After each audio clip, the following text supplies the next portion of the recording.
In this edition of Southern Newsweek, the Dunedin City Council votes to spend $20 million on a new footbridge across the railway lines. Invercargill breaches clean air regulations, and a campaign for smoke-free beaches in Queenstown makes a submission to the local council.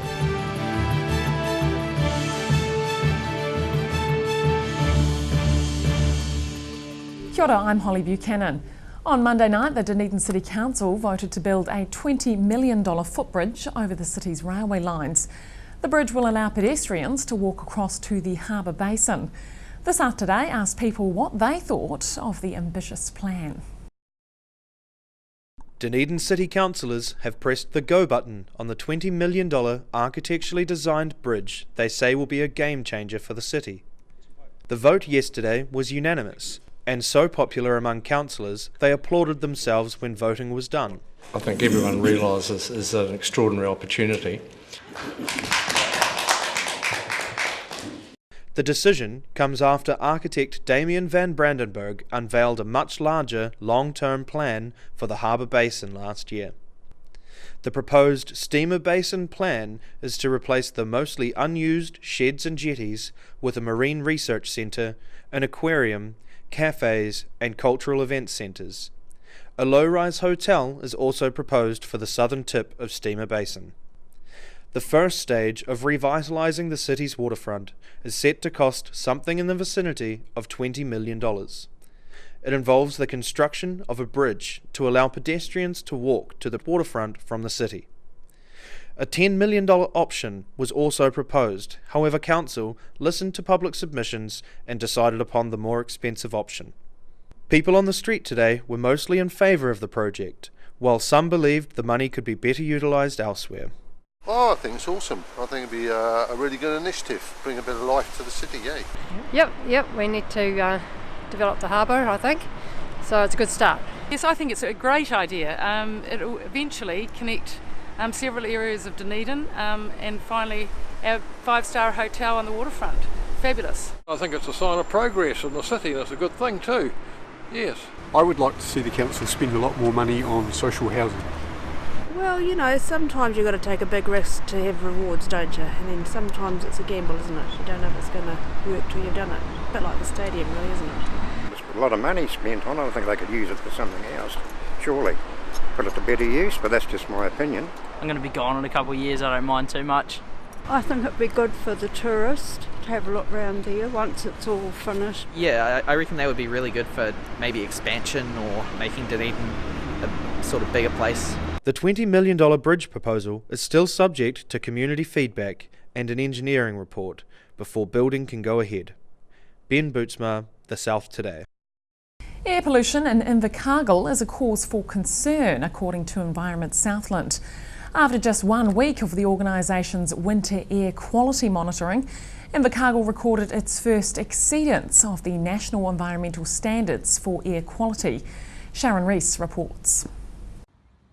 Winter is coming, and with it, an increase in smoke and pollution for Southland skies.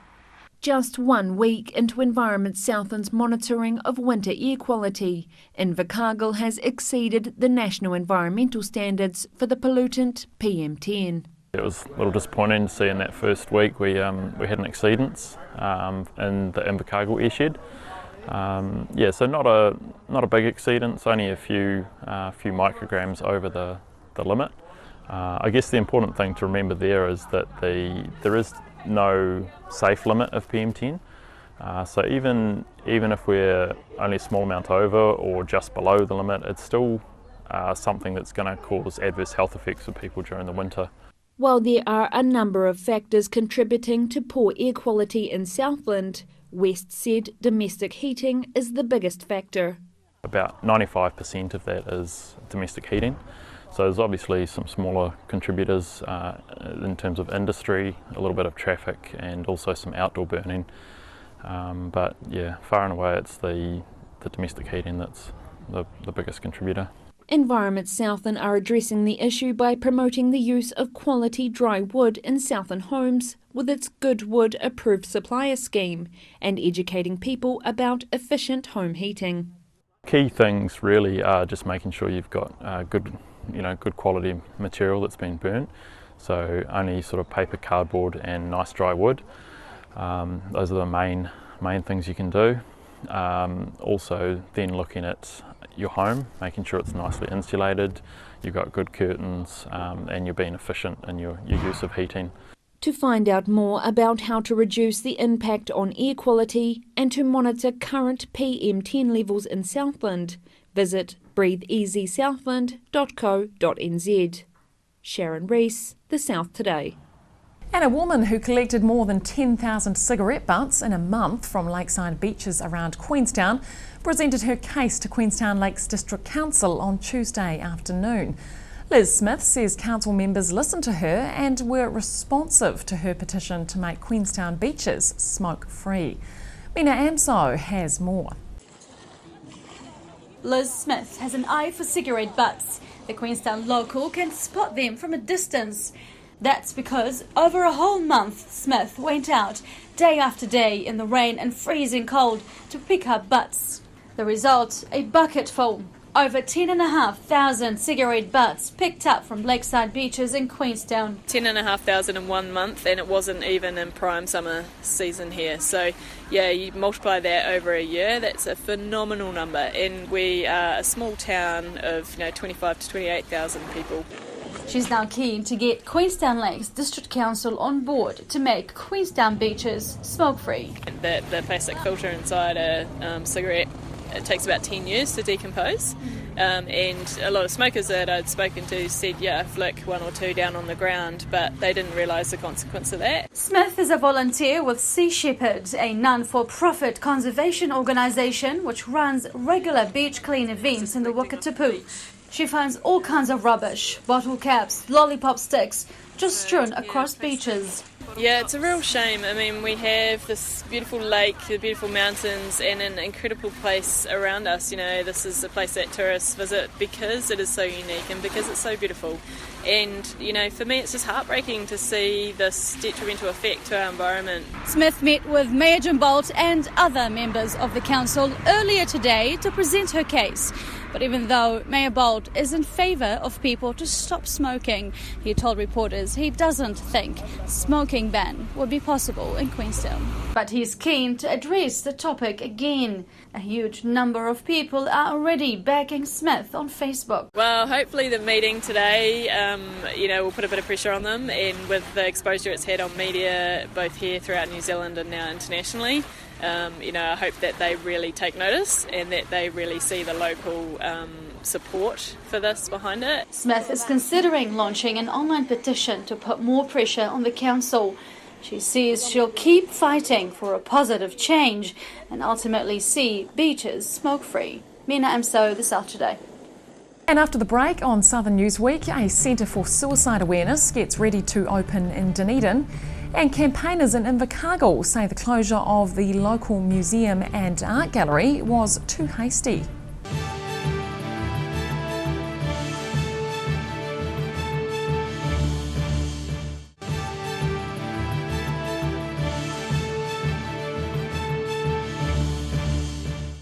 Welcome back. Dunedin's Hope Centre is ready for its opening early next month.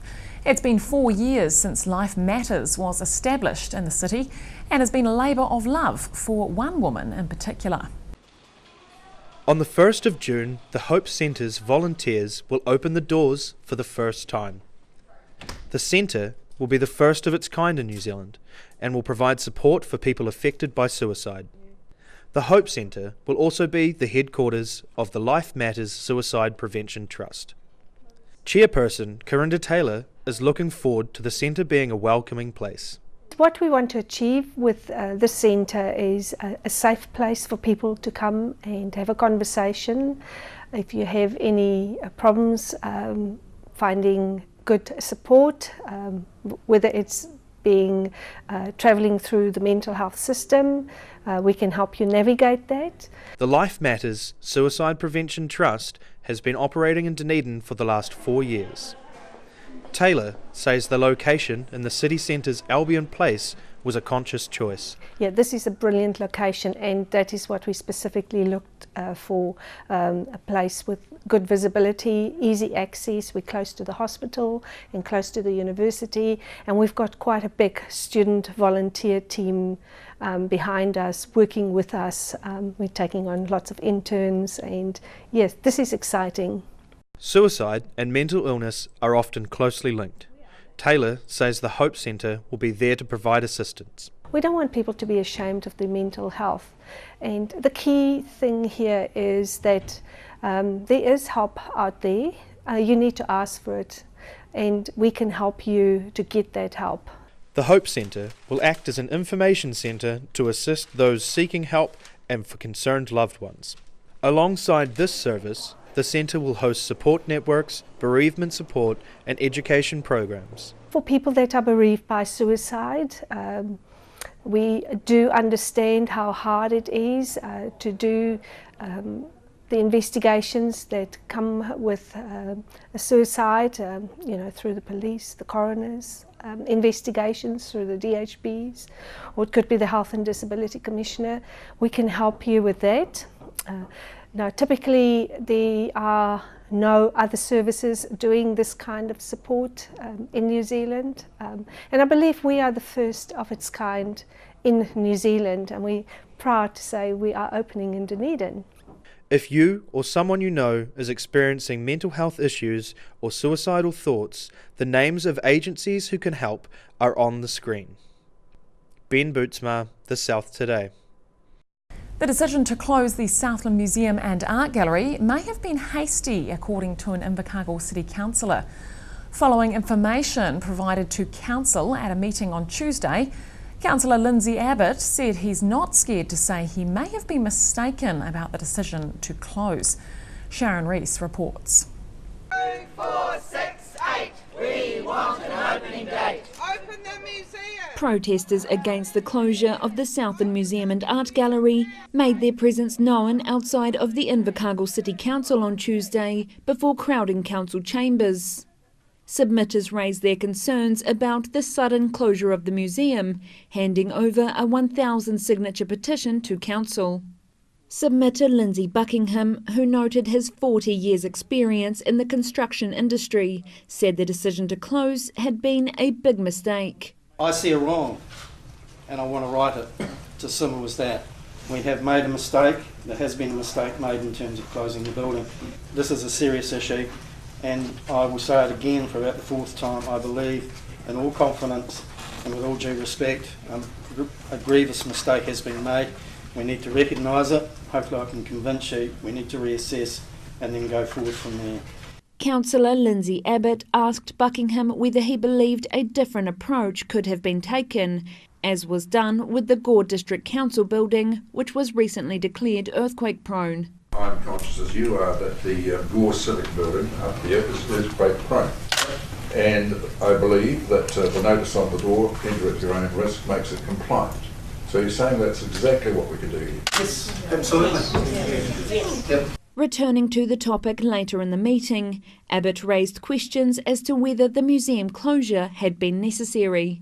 He said he had heard such passion, incredible statements and information he wasn't aware of before, some of which was very factual. He said it worried him that the building in Gore was an earthquake-prone building and is still allowed, under the right categories, to be utilised. He went on to say he wondered if the council had been hasty and that he was not scared to say he may have been mistaken. Council yesterday approved a grant of $9.5 million to bring forward the redevelopment of the museum from its original schedule of 2027 to ensure its development in the next 5 years. $200,000 was also granted to help establish a temporary presence in Invercargill until the redevelopment was complete. Sharon Rees, The South Today.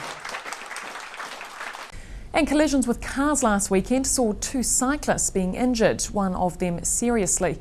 Also in the weekend, there was an unusual surprise on Mother's Day for Caversham residents when a big-wheeled utility truck ended up perched on top of another vehicle after an accident at a South Dunedin intersection. The South Today was on the scene.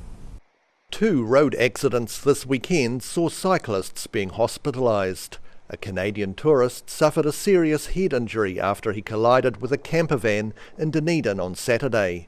Then on Sunday, a man was knocked off his bicycle by a car near the intersection of Wharf and Kitchener Streets. And today, Caversham residents were treated to an unusual sight when a four-wheel drive Toyota Hilux with 32-inch tyres straddled a Holden Commodore at the intersection of Thorne and David Streets.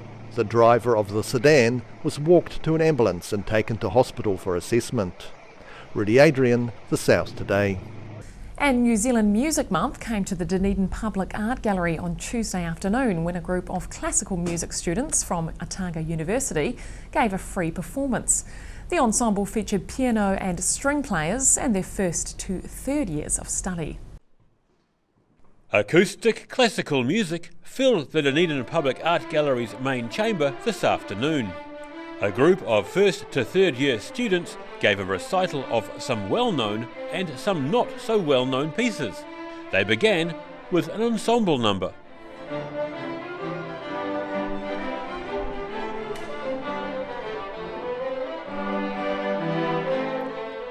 Before individual students took pieces from a variety of composers, including third-year student Janet Reid, who took on a challenging piece by New Zealand composer Gareth Farr.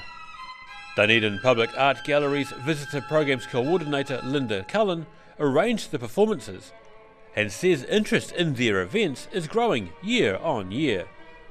Dunedin works by word of mouth, and I think so this year's audiences have been great, and people are looking forward to seeing what we have Tuesday lunchtimes. So we just keep to that same day, Tuesday lunchtimes at 12:30, and we've got a full house this year, which is just wonderful. Otago University senior lecturer Tessa Peterson is coordinating the events on the university's end of things and says it's very good for students to play in an open public space like this. As the students get used to coming and playing, it will develop, and this year in particular what we've done is I wanted to present a range of the music that the music department teaches, and so week after week we've got a different genre coming and performing. And although she's proud of all of her students and their accomplishments, she says Janet Reid has only been learning the Gareth Farr piece for a short time. It's a very exciting piece, and she's only been learning that for a month or so, and I thought this would be a great goal for her for the work, and especially to play it in this acoustic with those harmonics. It's a very special piece, and she's really enjoyed learning it, and the experience of performing a piece like that in the gallery is to get the idea of the timing required between the different ideas and to let the notes float around a little bit in the space, and so I think she really enjoyed that today.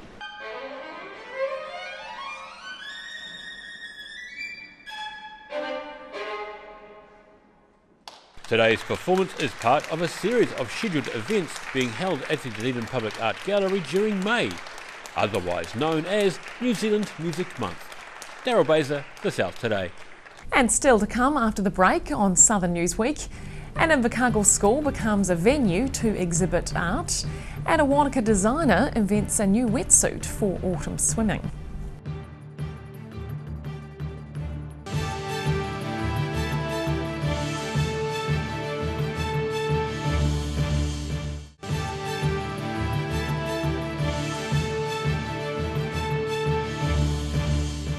Welcome back. An Invercargill school is helping to keep the arts alive in Southland after the closure of the Southland Museum and Art Gallery. Southland Girls High School has answered a call to host an exhibition on behalf of the museum. Sharon Rees has more. When the pupils could no longer go to the art was brought to the pupils. When the Southland Museum and Art Gallery Board put out a call for a place to exhibit their top art exhibition, Southland Girls High School jumped at the opportunity. We felt it was a golden opportunity to have the art exhibition on site and really send as many of our girls through it to see what art could be, should be, and the possibilities for themselves in the future in terms of their own art. So yes, it was just one of those easy things for us. The exhibition showcases the work of the top Year 13 art students from around the country, and Museum Operations Manager Hayley Brown said it was not one to be missed for Southland school pupils. This is a really important exhibition for the students to see. So it helps them sort of see what the level of excellence is. It gives you these amazing ideas as to what it can be, and the processes and things that people have looked into. So it's an incredible opportunity for the students. So we asked the schools that, look, does anybody have a space that we can put this in? And we were just absolutely humbled by the support we got from our school community. Browning said the school had always embraced art in its curriculum and said the exhibition was a source of inspiration for the pupils. We say the creativity aspect of any learning is the most important, not just always the logical knowledge stuff. You can't underestimate the power of actually seeing examples of best practice for the girls in terms of their learning. The exhibition runs until May 17 and is available for school classes to view by appointment only. Sharon Rees, The South Today. A group of 15 young people have been selected to be the voice for issues important to youth in Central Otago.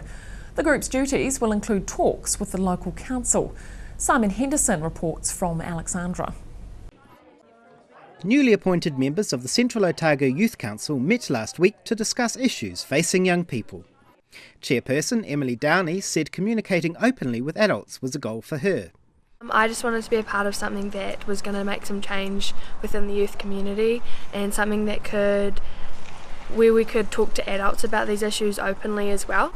To me personally, I think a huge issue is like equality within our community and more openness about people of different, like if you're transgender or gay or bisexual, it's not very openly talked about, especially in a small community. The Youth Council would be speaking to young people across the district over the next few weeks to understand the issues that were important to them. Simon Henderson for The South Today. And last Sunday, a large crowd of children and their parents were entertained by a movie screening at Dunedin's Forsyth Bar Stadium.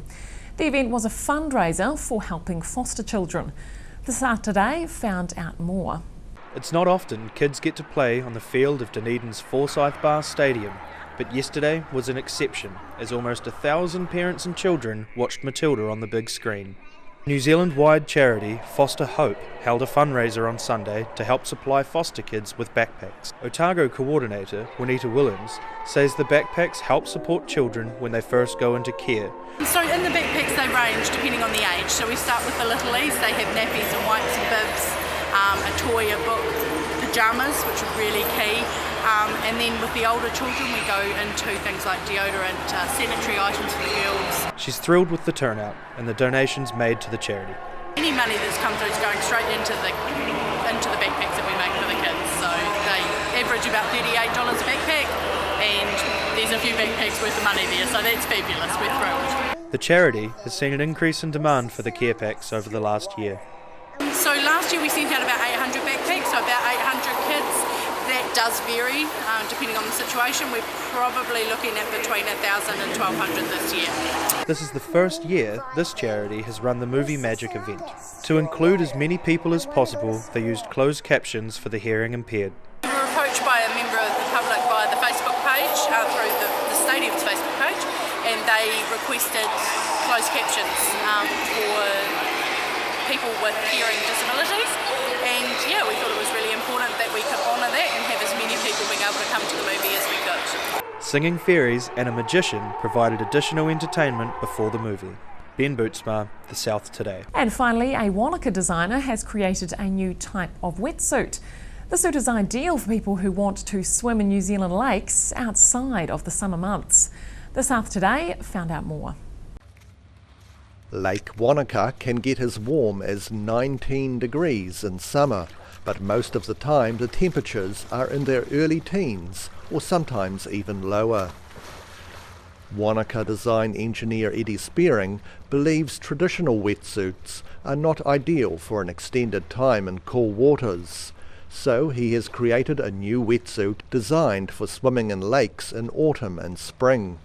The suit is made to provide extra warmth as well as additional buoyancy for freshwater swimming. We've got a central core of 5mm aerodome which comes down the front, all the way around the hips and all the way down the front, down to below the knee, and that keeps me all level in the water. And then lastly, the whole of the top half of the torso has got a titanium lining all down the arms, all down the back. Then I've got titanium lining a lot up my calf, which then helps reduce cramp in the calf. In a lake often busy with speeding boats, visibility is also an important key to the design. Boy, oh boy. It's visibility with the gold arm and the Dayglow orange arm, and it goes right underneath the whole suit and up the lats. The new wetsuit is available via a Pledge Me site, and so far 20 people have signed up for one, but another 80 are required to interest a manufacturer. Wanaka Mountain Scene for the South Today. And that's all for this edition of Southern Newsweek. Get online and check us out on Facebook, or keep up with Southern News via our website, channel39.co.nz. I'm Holly Buchanan, and thanks for watching.